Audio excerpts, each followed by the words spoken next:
Boa tarde, amigos da Domingueira GGN.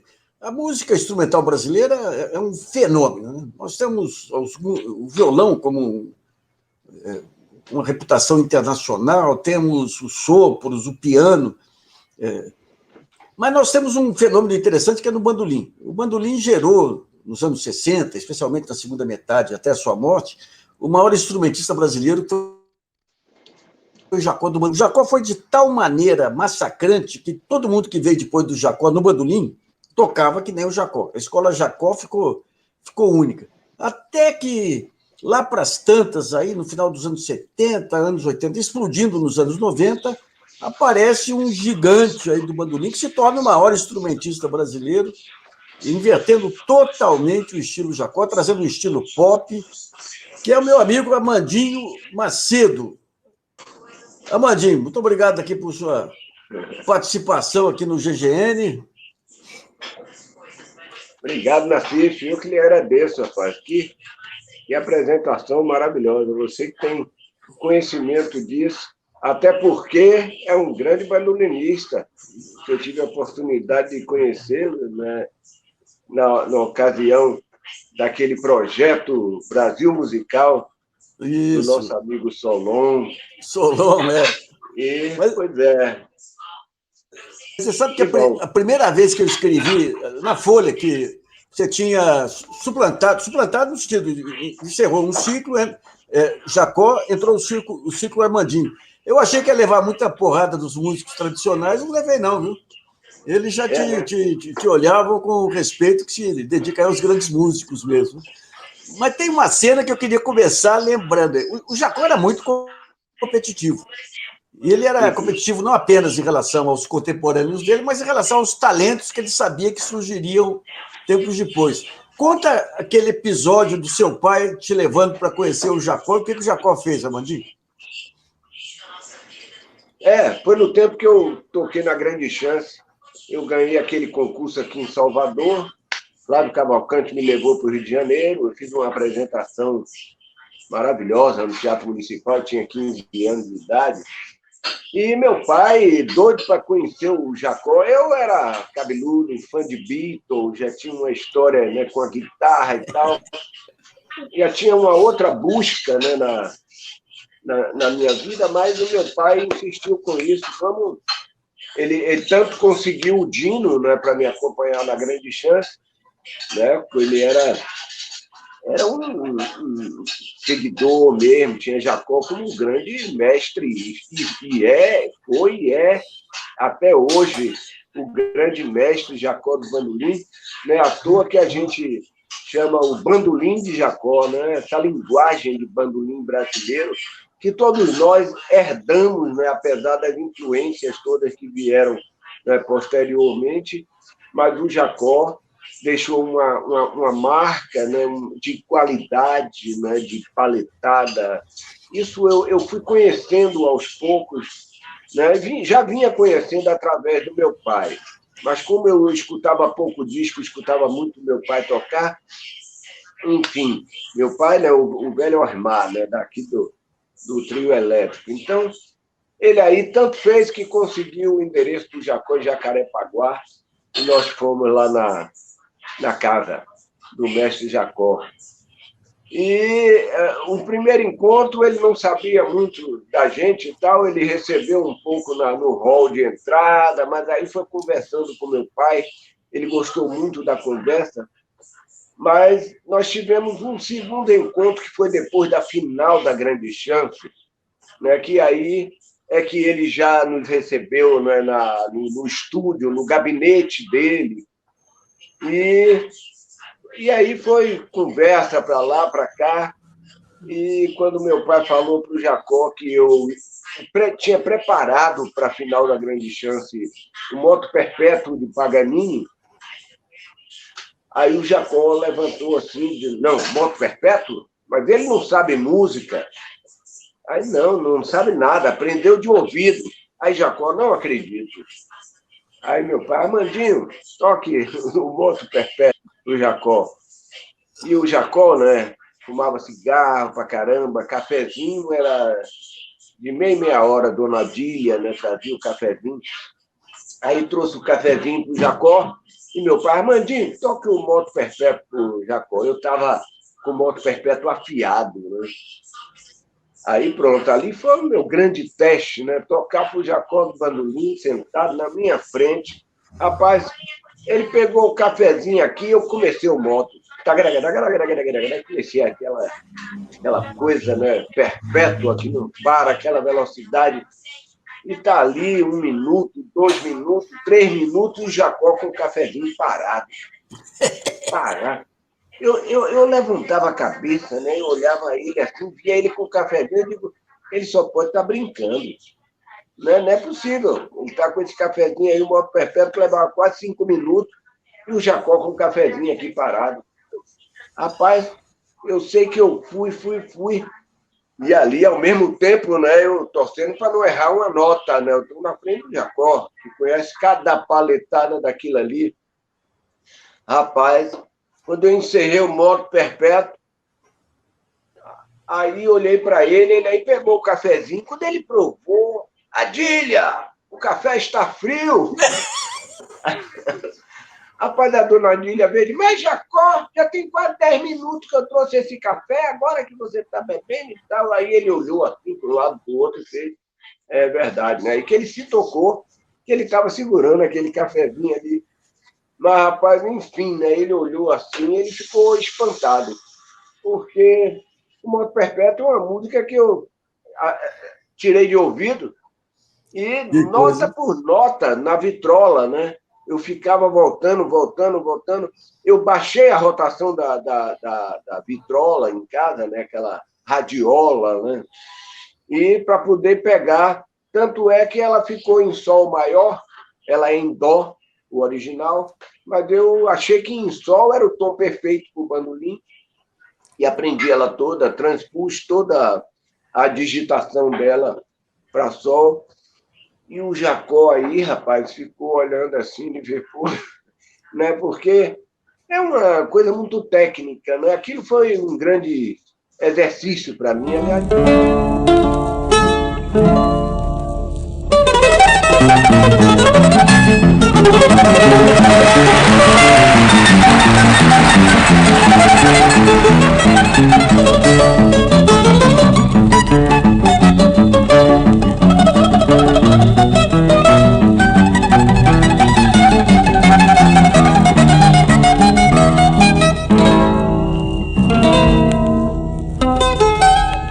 Aliás, meu pai, ele como não sabia música, era um autodidata também, ele me dava música para estudar, ele ficava passando, desde quando eu comecei, ele ficava tocando na minha frente e passando as músicas, né, com determinada dificuldade, ele mostrava, ó, língua de preto, você vai aprender a intercalar nas oitavas, aí passava o língua de preto, e assim foi. O Moto Perpétuo, eu tinha 14 anos, mais ou menos, na época, que ele falou, aí você vai se preparar, toda a tua escalas, né, sua técnica vai aperfeiçoar.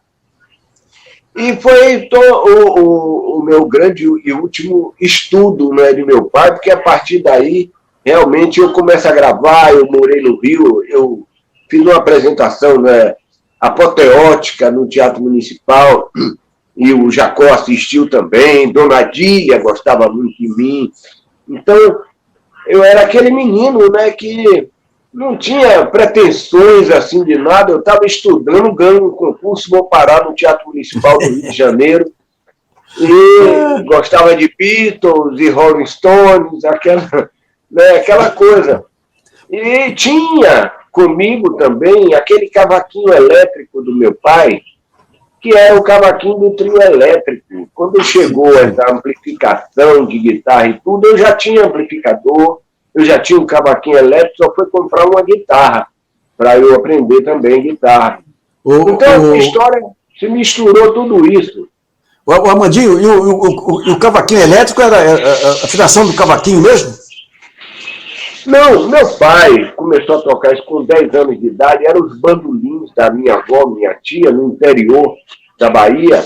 Elas tinham um grupo de mulheres que tocavam bandolim.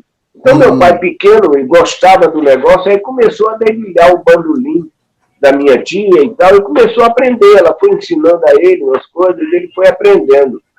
Só que no decorrer disso aí, com 13, 14 anos, ele começa a tocar nos lugares, ele descobre o cavaquinho. Só que ele tocava com afinação de bandolim. E aí passa a afinação de bandolim para o cavaquinho, que ele achava melhor, né, para a técnica. O bandolim, quando ele queria tocar chorinho, né, mais bonito e tal, a sonoridade do bandolim, e o cavaquinho para tocar os frevos, que ele adorava frevo, né, filho de pernambucano, então ele adorava tocar, foi aprendendo frevos e tal, e passou a ser esse cavaquinho a base, né, desse instrumento que eu aprendi com ele.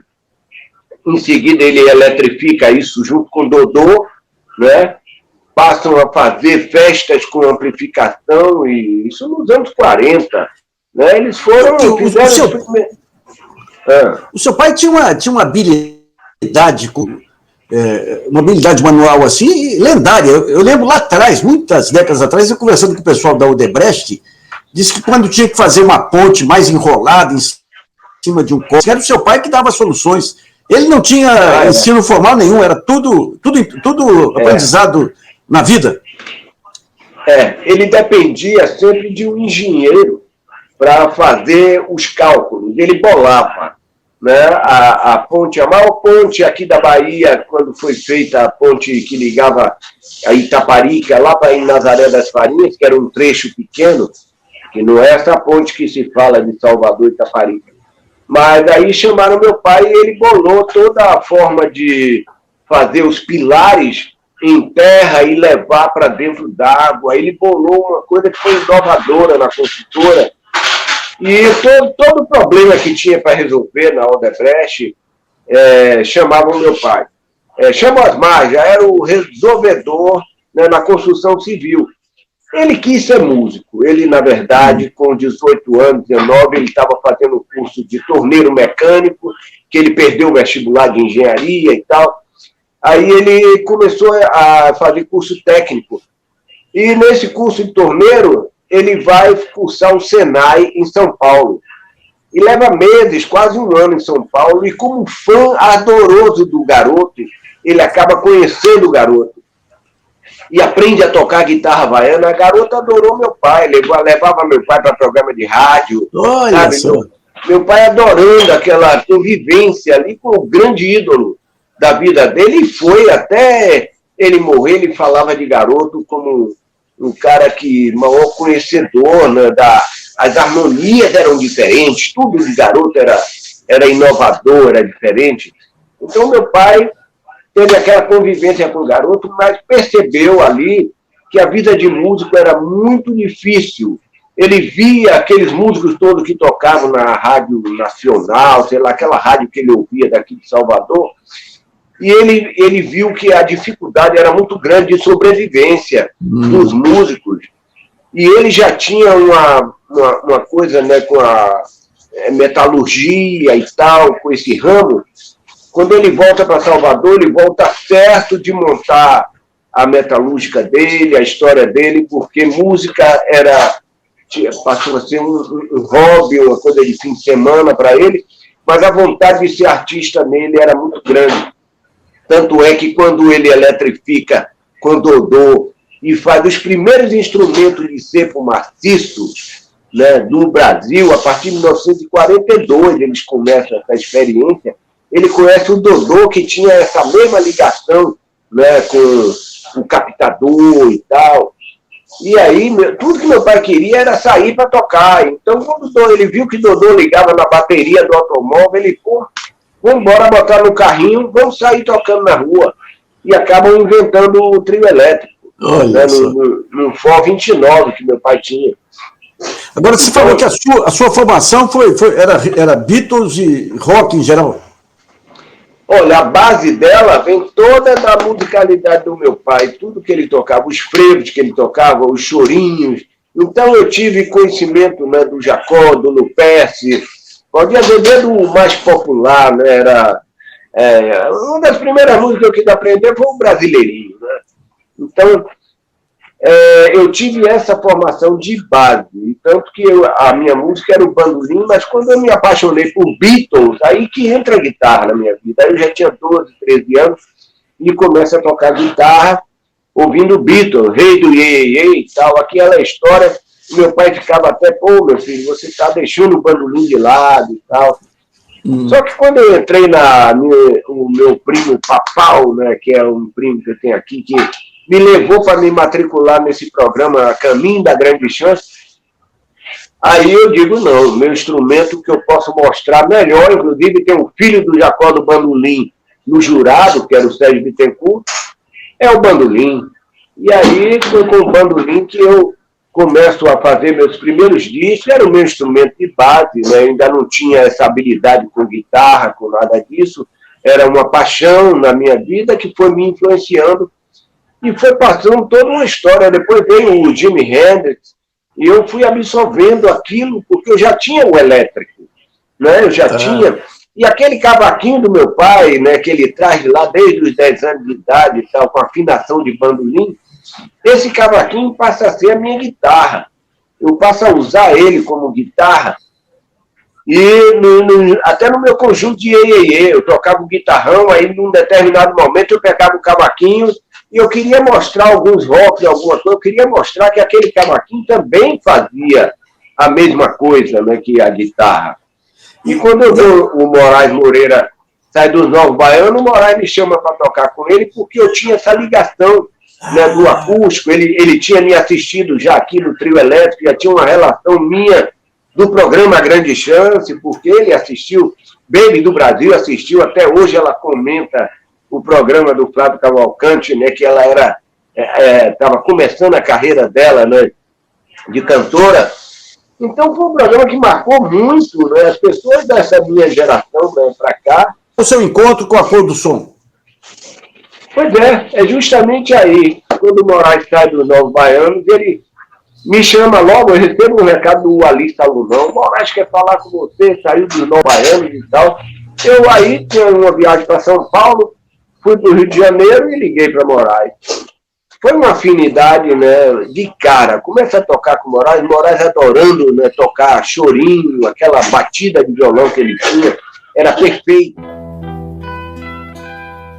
Olhos negros, cruéis, tentadores, das multidões sem cantor. Olhos negros, cruéis, tentadores, das multidões sem cantor.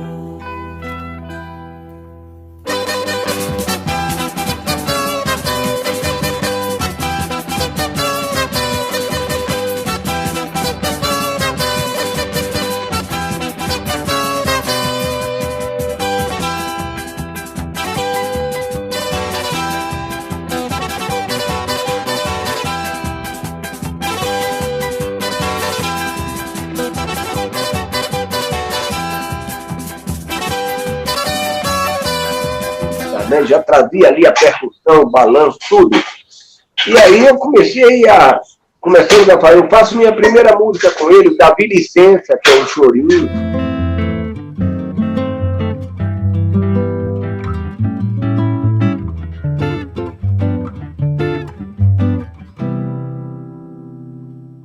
Cai nesse choro que é de quintal de terreiro, que é desaforo, dá na pele do pandeiro e dá no couro que o pandeiro tem.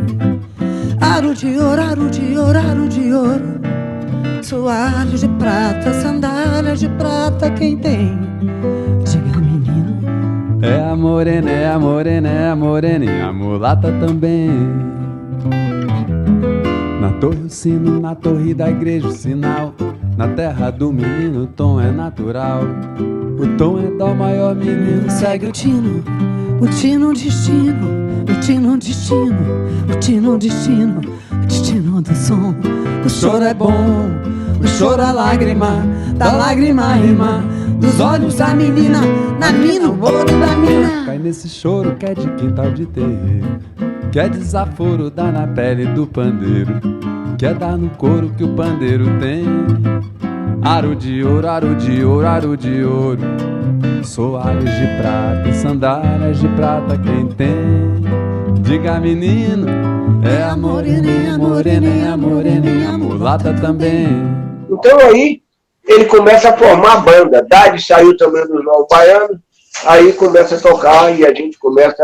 Eu começo a morar com o Moraes também, na casa dele, com o Davi Moraes, né, tudo pequenininho, Cissa, Marília. E essa turma aí eu começo a conviver com ele e o Dade conhece um baterista e chama o baterista Gustavo. Aí pronto, a gente começa e faz o primeiro disco do Moraes e o irmão de Dade muda uma canja em uma faixa do disco. A partir daí o Moraes gostou, chama Mu. Pronto, está formada a base da Cor do Som, os 4. E a gente começa a tocar.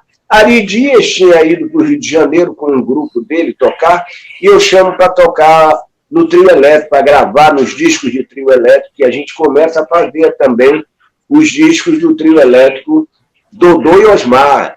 Eu botava o nome Dodô e Osmar, meu pai dizia, meu filho, é você que faz o disco, como é que você bota o meu nome de Dodô? Eu digo, a minha homenagem é eterna, e meus irmãos todos concordavam com isso. É uma homenagem a Dodô e Osmar. Então, eu começo ali a levar um cavaquinho, né, a fazer uma banda com o Moraes, né, que ele queria também os frevos, né, ele vinha fazendo... A primeira música que ele fez quando saiu do Novo Baiano foi Vou Tirar de Letra, porque ele não fazia letra nos Novos Baianos. Então ele começa a fazer letra. Quem fazia letra era Galvão, Moraes fazia as melodias. Então... Aí faz, Vou Tirar de Letra, a gente grava no disco do trio, e começa uma história, aquela banda ali começa a se formar, em paralelo eu tinha a banda do trio elétrico, vou misturando um pouco, né, com a banda de Moraes, mas enfim. Dali daquela banda de Moraes, quando foi em 77, a idade, tinha o irmão dele, que era produtor, o Sérgio Carvalho, era produtor de Chico Buarque, na gravadora Philips, né, que virou Polygram, e leva a gente para lá para fazer um teste. Quando o pessoal lá viu 3 músicas de instrumentais, aí fez, instrumental não interessa. Só que Dade tinha um primo, Guti Carvalho, que era da Warner, a Warner chegando no Brasil, e ele leva as gravações para a Warner. Aí, rapaz, o Midani, quando viu aquilo, aí fez, rapaz, é o grupo brasileiro que a gente está querendo. É o novo chorinho, é a nova música brasileira. Pronto, pegou a gente na Warner e assim nasceu a Cor do Som, um trabalho instrumental com uma crítica maravilhosa, né, e tal. O Claude, quando veio assistir um show da gente aqui no Brasil, adorou, e já em 77 ele falou, para o ano eles vão para o Festival de Jazz de Montreux, que era o festival dele, né, do Amandinho, só um parênteses aqui. Com a crítica... Né? Os melhores críticos do Brasil estão elogiando muito vocês e tal, o trabalho que vocês fazem.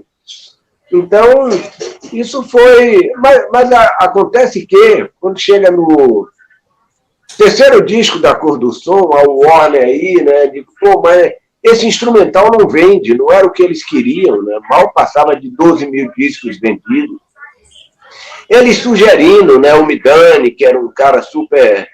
Né, bom no trato assim com a gente, poxa, por que vocês não experimentam cantar uma música e tal? E a gente começou a ficar, poxa, né, a gente não era cantor, né? Ninguém ali tinha cantado, né, ainda. E aí, mas aí, rapaz, acontece que o Mu fez uma música com Moraes, Swing Menina, Swing Menina. O Gilberto Gil deu, conversando, batendo papo, que a gente se via muito nessa época, ele dá o Abrir a Porta.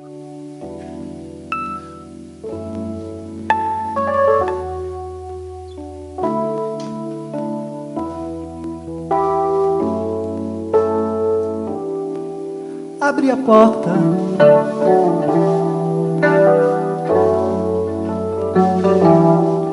apareci,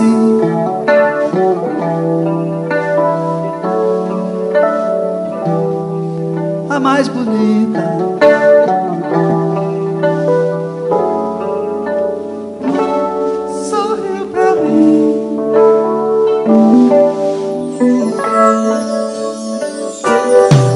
abrir a porta.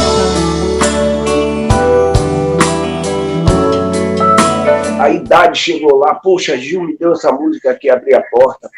E um belo dia a gente está ensaiando, chega Caetano Veloso com Vinícius Cantuária, na garagem que a gente ensaiava, lá na casa da gente, na Barra da Tijuca, no Rio. Aí chega Caetano e diz, poxa, estou com essa música aqui, queria mostrar para vocês. Aí canta Beleza Pura. E ele canta que eu senti a letra, eu fiz, não, isso aí tem a ver com a Bahia, é comigo, é a minha. Aí pronto.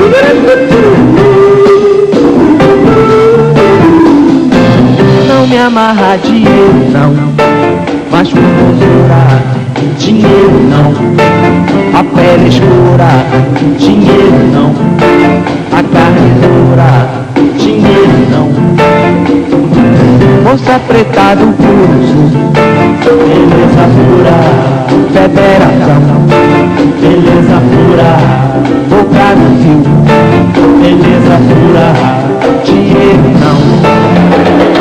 Quando essa preta começa a tratar do cabelo, toda trama trança no cabelo, conchas do mar, ela manda buscar pra botar no cabelo, toda minúcia, toda delícia, não me amarra dinheiro. Comecei a fazer aqueles arranjos, né, de voz com a guitarra e tal. E, rapaz, ele foi um estouro nacional, aí foi a loucura da Cor do Som. E é esse disco que a gente achou a fórmula perfeita. 3 músicas cantadas e 7 instrumentais. Entre elas tinha Assanhado, Pororó.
Né, frutificar, a gente mistura, né, o chorinho com a linguagem da gente, né, e o assanhado tocado com banda, né, com bateria, baixo, né, teclado.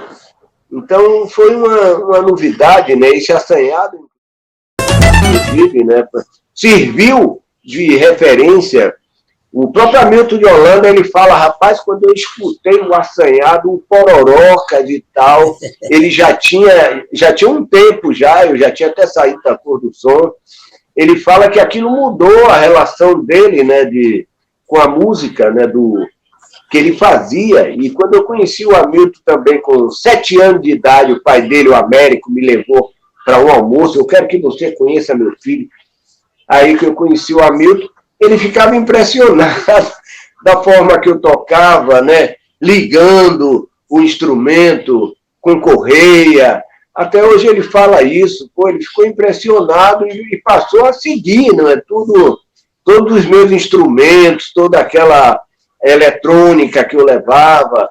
Porque eu tinha essa ligação. A pedaleira da guitarra serviu, né, da guitarra, que eu acabo transformando meu cavaquinho, chegou numa hora que eu falei, isso aqui é uma guitarra, e essa guitarra é baiana. Aí eu batizei com o nome de guitarra baiana, botei uma quinta corda, começa aí a história Isso que eu da quinta corda, né?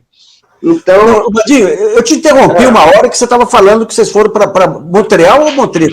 Qual dos dois festivais? Montreux, Suíça. Montreux.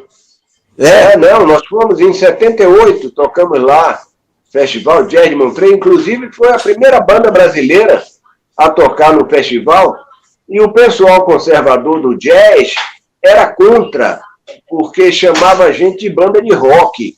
A gente não se considerava banda de rock, né? A gente tinha uma história que abraçava, né, o regional brasileiro, né, de uma forma elétrica, mas era o chorinho, tinha uma base, né, brasileira ali, que a gente, até então, não tinha esse rock brasileiro, né? A gente não tinha esse rótulo, né, de rock. Mas eles consideraram e isso foi um certo empecilho para a gente lá, né? O próprio Gil conversou ele falou comigo no dia antes da apresentação, que tinha uma galera do jazz conservadora e tal, inclusive o Ray Charles tinha falado que era contra a banda de rock, falou no programa de rádio, e o Gil falando isso, com certeza é com relação a vocês e a gente, né? A Noite Brasileira, que foi a primeira noite brasileira. Era a gente, Gil e o Ayrton Moreira Lima, né? O percussionista brasileiro. Então, para a gente foi um desafio muito grande, porque a gente pegou uma plateia, né, que levantou, acabou dançando nossas músicas, né, fazendo um show, como é o nosso disco ao vivo, né? Mas tinha uma plateia no fundo que era contrária, né? E quando eletrificava muito os frevos, Eleanor Rigby e tal, eles davam vaia. Então a gente teve que lidar com isso, né? Com uma vaia que vinha lá, eu olhava para a Haddad, ninguém vinha para frente vaiar a gente, não, porque o público todo da frente estava com a gente ali. Mas o público, uma galerinha de trás que a gente mal via. Aí eu olhava para a Haddad e dizia, Haddad, tá rolando uma vaia lá no fundo, é isso mesmo? Ele tá rolando. Eu sei que o próprio Gil, no final do nosso show, ele entra e fala, né, em inglês, e fala para o pessoal que isso deu uma perturbadinha, mas a gente acaba lançando o disco do jeito que a gente tocou lá, sem mudar nada no estúdio, fizemos a mixagem e lançamos. Eu digo, olha, para ninguém não achar que vocês foram vaiados, vai o show na íntegra do jeito que foi. Então, se você ouvir, até no disco, no Eleanor Rigby, no final, você ouve uma vaiazinha de longe. Et nous enchaînons directement avec Bahia, la capitale du Salvador. And now we go right ahead to Bahia, with a group of young musicians who have been killing everybody around Brazil for the past months. It's the first and only appearance in Europe. C'est leur premier et seul concert en Europe. Accord de son!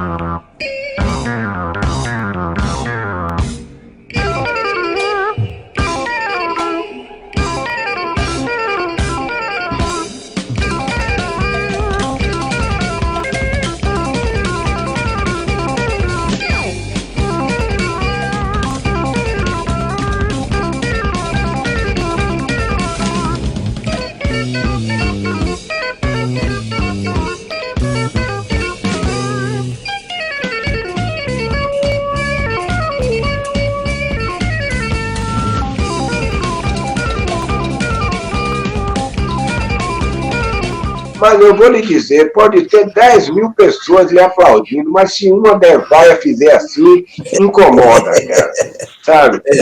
Então, agora, mas como essa sua... Não, pode falar. Não, essas suas apresentações... Agora você. Uma apresentação que ficou na história, né? Tem muita gente fã da Cor do Som até hoje que fala que é um dos melhores discos que a gente tem, é esse de Montreux. Porque aí depois começa o disco com 3 cantadas e o resto instrumental. A gente começa a usar essa fórmula porque a gente passa a vender 100 mil discos e quem acaba ouvindo o Chorinho, quem nunca ouviu o Chorinho, acaba ouvindo Jacó do Bandolim. E nisso eu já ouvi muita gente dizer que começa a aprender bandolim a partir daí e começa a conhecer o próprio Jacó do Bandolim. Teve um camarada escrevendo um livro que me falou isso, Nassif, que foi uma coisa que me impressionou. Isso estava lá em 88, e o cara dizendo, rapaz, eu estava entrevistando, todo mundo tem relação com o Bandolim de Jacó, e não estava pensando em você, não. Mas quando foi a terceira pessoa que me falou que conheceu o Jacó porque passou a ouvir o seu bandolim e tal, eu fiquei impressionado. Eu disse, porra, conhecer Jacó por mim, né? Aí começa a se aprofundar no bandolim, chegar ao Jacó do Bandolim. Então, isso para mim foi um negócio assim super, né, importante, né? E caramba, né? A gente está fazendo parte já de uma história, mas com certeza uma das melhores reportagens que eu tive foi uma sua, essa aí eu me lembro muito bem, que saiu no jornal, eu em cima de um trio elétrico. Eu lá e você mostrando, né, o que virou o Bandolim de Jacó, né? Essa linguagem, essa coisa aí que você percebeu, né, como bandolinista, isso influenciou, né, naturalmente, né, os novos, o Hamilton foi uma pessoa que me acompanhou, até o 2 de Ouro eu vi Hamilton tocando basicamente o meu repertório. Então, ele conheceu o bandolim de 10 cordas lá em casa. Olá, pessoal. Hoje eu vou mostrar para vocês o bandolim de 10 cordas. Esse modelo eu desenvolvi especialmente para o virtuose Armandinho Macedo, que além de grande guitarrista, também grande bandolinista. Esse instrumento ele usa uma tecnologia de construção um pouco diferente do convencional, porque nesse caso eu usei uma construção de tampo composite, ou seja, a construção que é chamada hoje de double top. Em 99 ele foi passar um carnaval em Salvador e eu hospedei ele com a noiva dele da época, e ele ficou no meu estúdio. Eu tinha um estúdio e tinha o meu bandolim de 10 cordas, que era um semi-acústico, e ele todo dia ele pegava e ficava tocando. Eu dizia, olha, a minha ideia é fazer um acústico. Eu já tinha, inclusive, ido na Bandolim do Soto com o Rafael Rabelo. O Rafael Rabelo me falou no final dos anos 80, digo, olha, o Silvestre fez os últimos bandolins porque ele vai parar. E ele tem 3 lá e você podia comprar um. Vamos lá, eu vou com você. E eu e o Rafael Rabelo. E lá eu comprei um bandolim, um dos últimos lá do Silvestre, tenho até hoje ele aqui. E eu propus, falei com os dirigentes da do Soto, fazer o bandolim de 10 cordas. Eu falei, olha, eu já fiz a guitarra baiana com 5 cordas e dá muito certo e tal, mas eles não quiseram. Eles, não, isso não vende, isso não dá certo e tal. Aí eu digo, pois é, tinha que surgir, né? O Hamilton, quando conheceu o bandolim de 10, que viu ali as possibilidades, eu considero ele um cara que realmente descreveu, né, toda a leitura, né, do bandolim de 10 cordas, esse fenômeno que é hoje, mas ele conheceu o meu.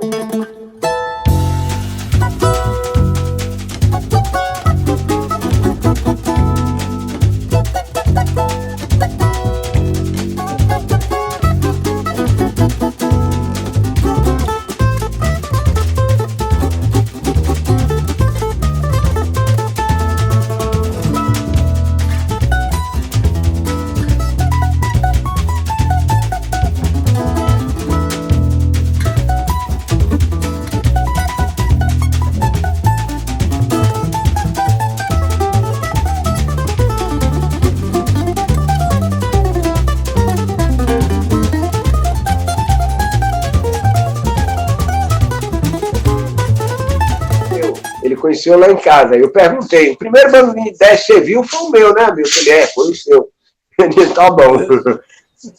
Isso basta. O Amadinho, você fez duo com dois dos maiores violonistas brasileiros, foi o Rafael e Amandu. Como que você compara os dois? Quais as características de um e de outro? O Rafael, ele era mais acadêmico, né? O Rafael foi um cara que estudou clássico, que tinha toda aquela pegada, né, acadêmica mesmo, né? Eu falo assim, mas eu sou analfamúsico. Até hoje eu aprendi de ouvido, até hoje eu nunca nem me interessar, até me interessei algumas vezes em aprender, mas não entrou. Uma nota na pauta, eu não sei. E o Rafael, ele tinha isso, ele tinha esse lado. E ele gostava muito de tocar comigo, porque ele dizia, pô, a gente estuda pra caramba aqui, você não estuda e tal, e faz essa troca, né, de musical. Então era muito bacana, ele gostava muito desse meu jeito de tocar, dessa forma, né, mais assim, solta.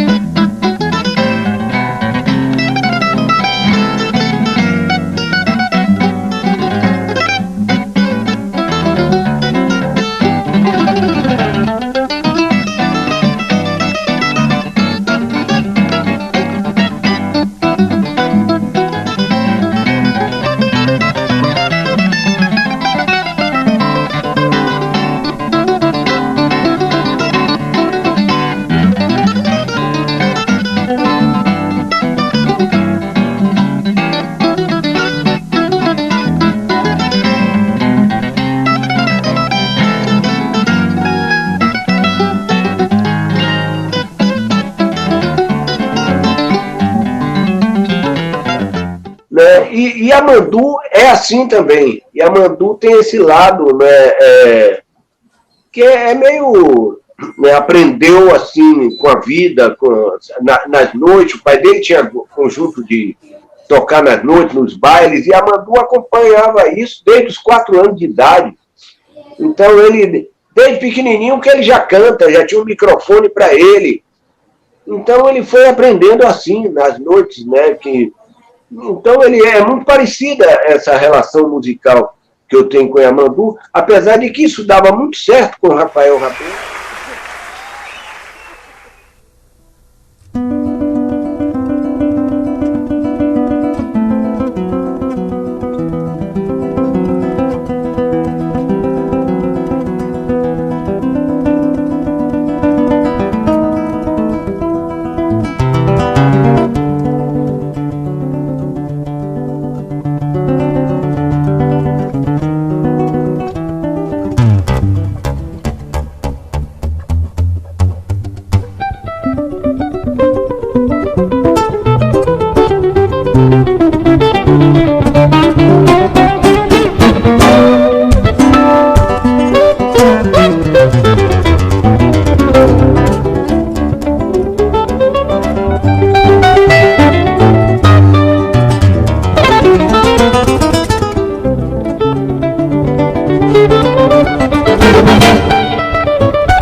dar muito certo com o Yamandu.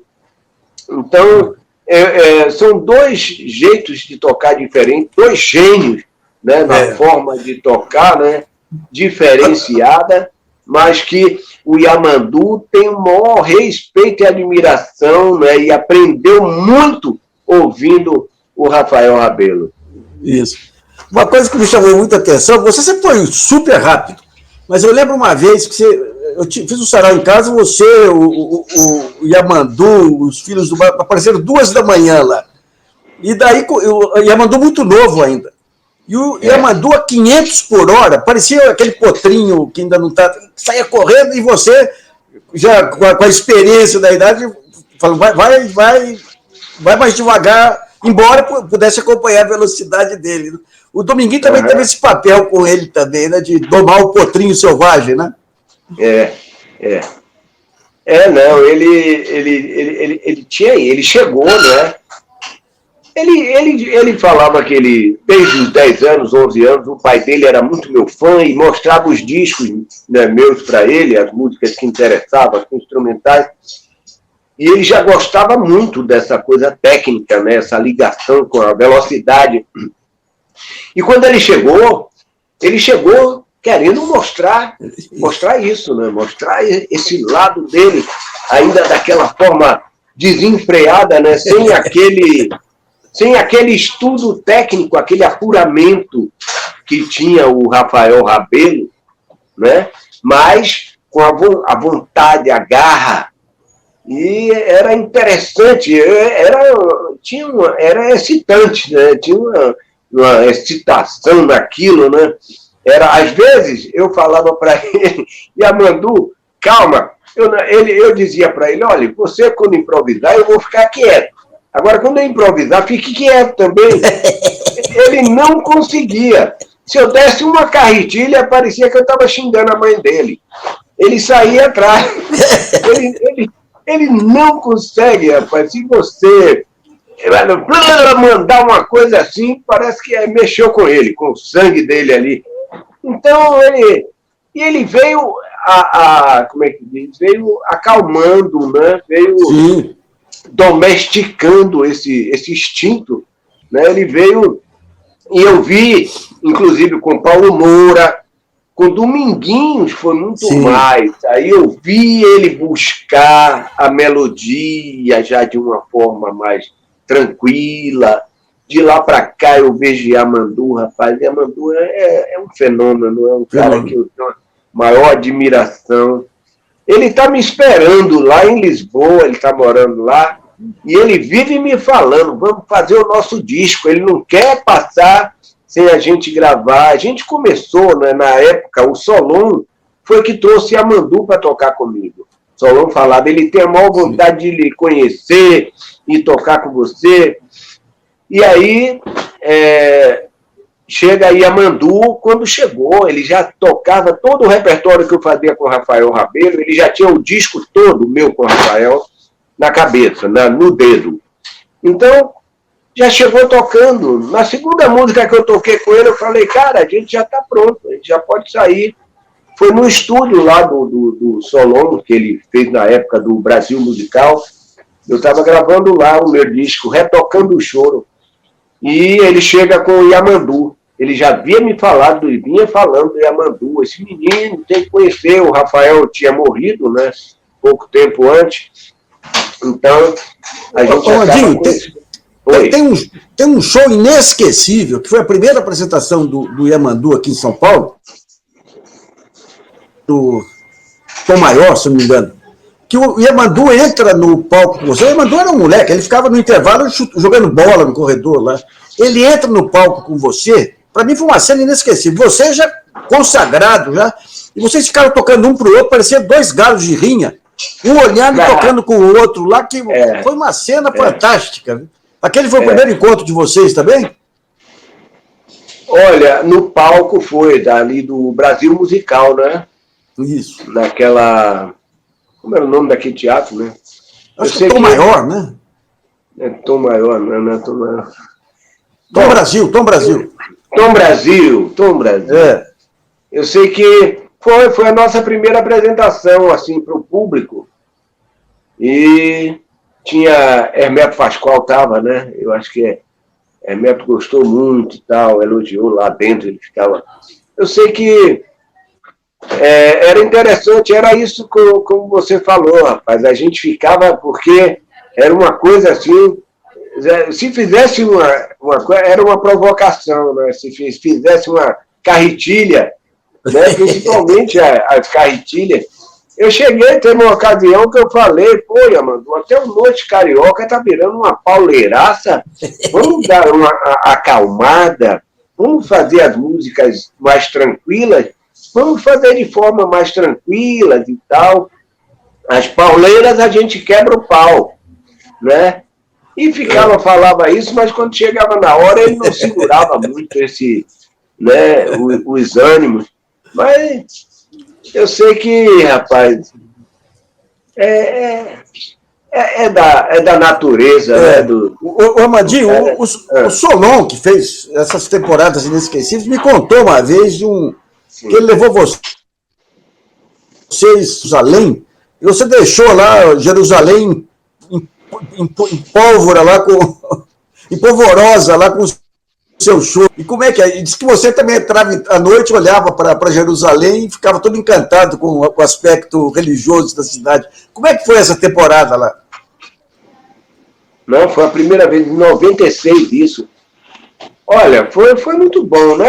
Eram muitos músicos do Brasil. O Solon, ele fez projetos aqui, rapaz, que até hoje nós temos saudade disso, né? Porque ele levava uma quantidade de músicos, né, para o show. Eu, Altamiro, aquele trio, Zimbo Trio. Eu sei que era uma galera grande e o show era maravilhoso, né, para todos os brasileiros, a Badia Sade. Eu sei que... Não, eu fiquei impressionado com o conflito religioso. Eu tinha um crucifixo aqui, que nem hoje eu tenho essa guitarrinha. Eu tinha um crucifixo, eu fui entrar a muralha onde eles ficam rezando e tal, naquele lugar, e na entrada me pediram para tirar o crucifixo, aí eu não entendi nada, aquilo deu uma revertéria. Eu digo, vem cá, eu estou em Jerusalém, o que é que está acontecendo aqui? Eu sei que eu voltei, eu falei, não vou tirar, e estava Solon, o pessoal, eu digo, olha, se você não tirar, você não vai conhecer, você não vai entrar e tal, e aquilo eu fiquei meio confuso, né? Eu digo, que situação é essa religiosa que aqui não aceitam Cristo? O que é que tá acontecendo aqui? Eu achava que tudo aquilo ali era o lugar sagrado, né, da história do cristianismo, de Cristo, e tem essa divisão, por isso que tem aquelas guerras, aquelas brigas até hoje.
muda, né? Vai mudando, porque o trio elétrico é som, né? É luz, então ele começa, né, a absorver tudo que vem daí, né, do som, da luz, e entra os anos 70, a gente renova o trio.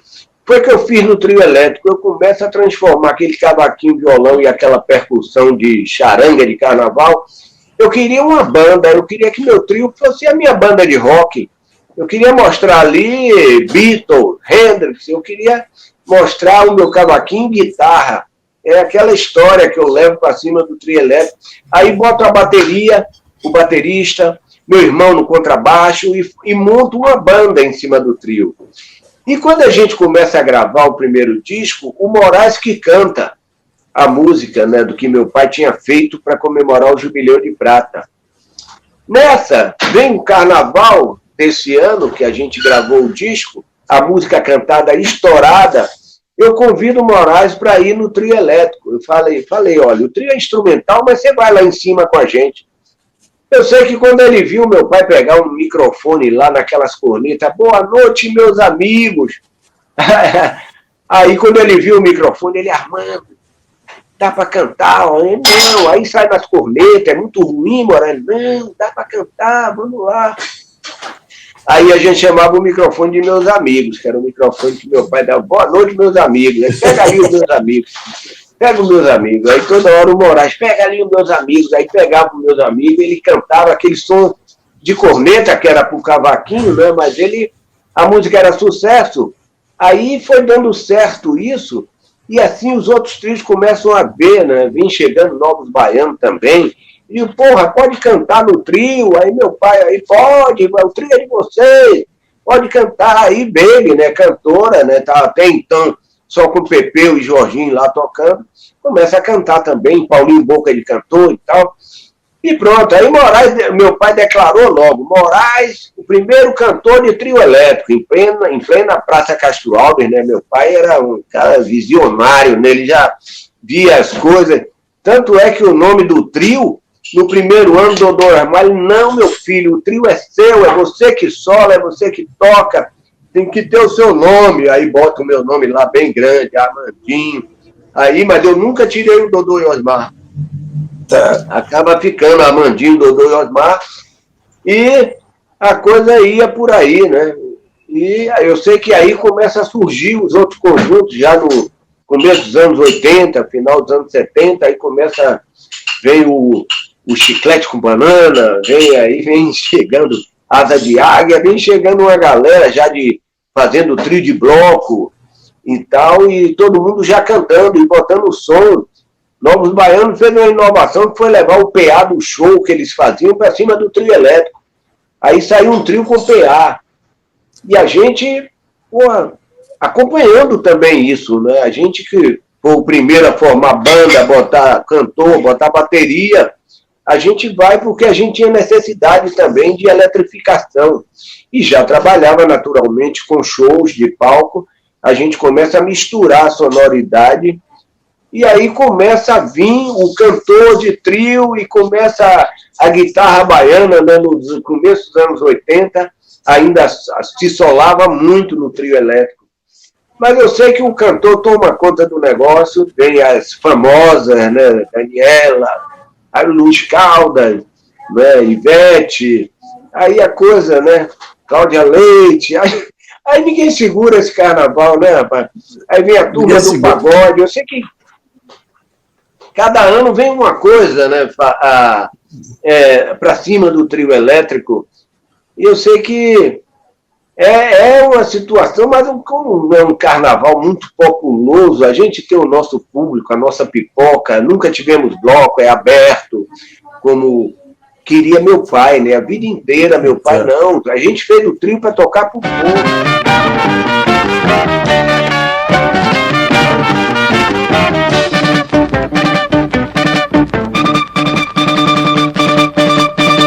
Pombo correio, voa depressa, e essa carta leva para o meu amor.